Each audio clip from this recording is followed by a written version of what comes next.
मनुष्य भी बड़ा विचित्र प्राणी है। अपनों से नीचे के स्तर के लोगों को वो हे दृष्टि से देखता है, उनका उपहास उड़ाता है, उनसे बार बार कहता है कि तुम्हारा कुछ नहीं हो सकता, तुम भविष्य में कुछ नहीं कर पाओगे।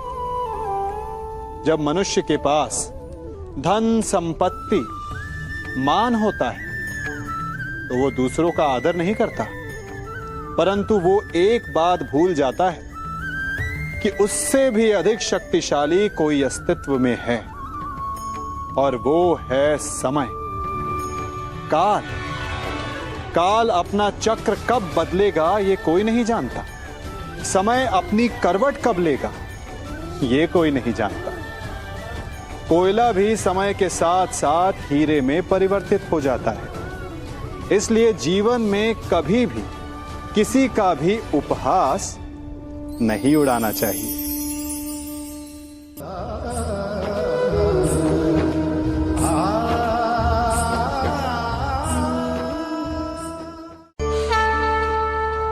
गर्व, अभिमान और अहंकार, ये तीनों सुनने में एक जैसे लगते हैं, परंतु तीनों का अर्थ भिन्न होता है और परिणाम भी। तीनों का आरंभ प्रेम से होता है। स्वयं से प्रेम, परिश्रम हमारे मन में गर्व को जन्म देता है और सफलता अभिमान जगाती है।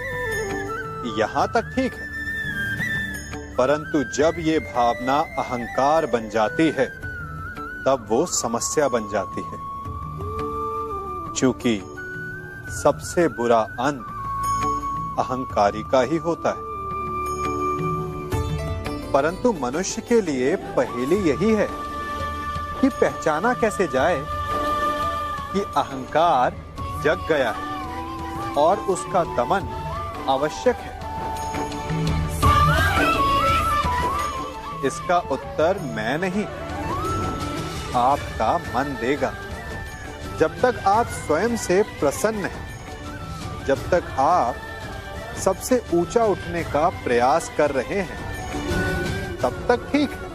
परंतु जब आपके मन में दूसरों को नीचा समझने का भाव आ जाए तो सावधान हो जाइए, क्योंकि यही अहंकार है जो वास्तव में आपको हीन कर रहा है।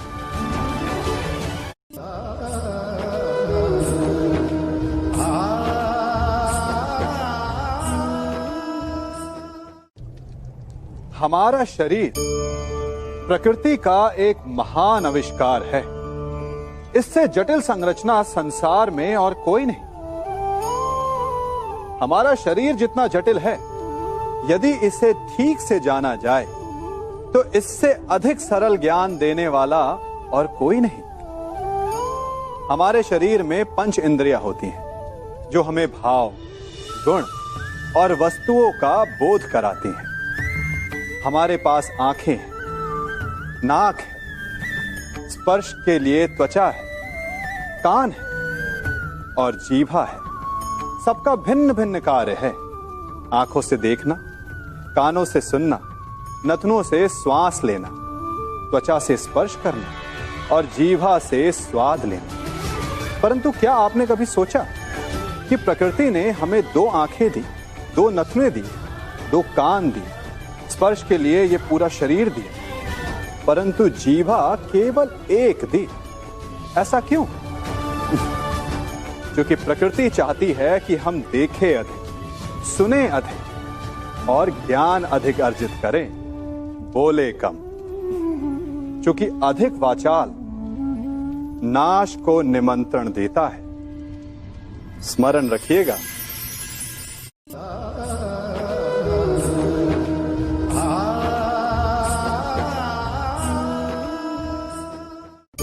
मनुष्य की सबसे बड़ी दुर्बलता क्या होती है? सोचिए।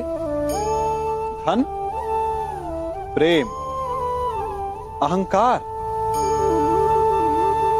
मनुष्य की सबसे बड़ी दुर्बलता होती है उसके रहस्य।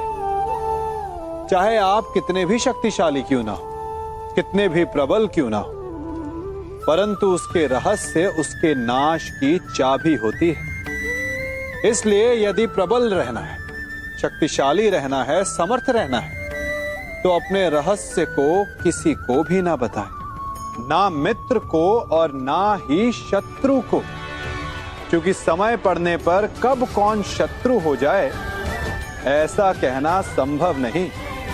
विभीषण को रावण के अमृत कुंड का ज्ञात था, इसीलिए प्रभु श्री राम रावण का वध करने में सफल हो सके। इसलिए उचित यही है कि आप अपने रहस्य को स्वयं तक ही सीमित रखें।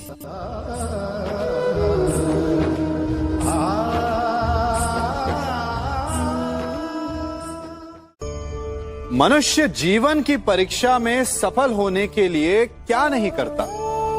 वो परिश्रम करता है, दौड़ भाग करता है, और ये सब करने के पश्चात भी जब उसका काम नहीं बनता तो वो नकल करता है ना? तनिक लौटिए अपने बचपन में, स्मरण कीजिए अपने बचपन की स्मृतियों का। क्या स्मरण हुआ?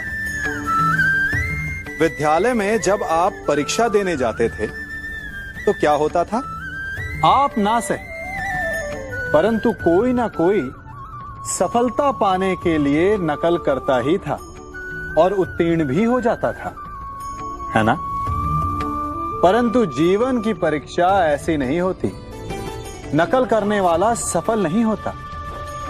कारण विद्यालय में सबके प्रश्न पत्र एक होते थे, परंतु जीवन के प्रश्न पत्र और उनकी कठिनाई सबके लिए भिन्न होती, तो निश्चित रूप से उनके उत्तर भी भिन्न होंगे ना।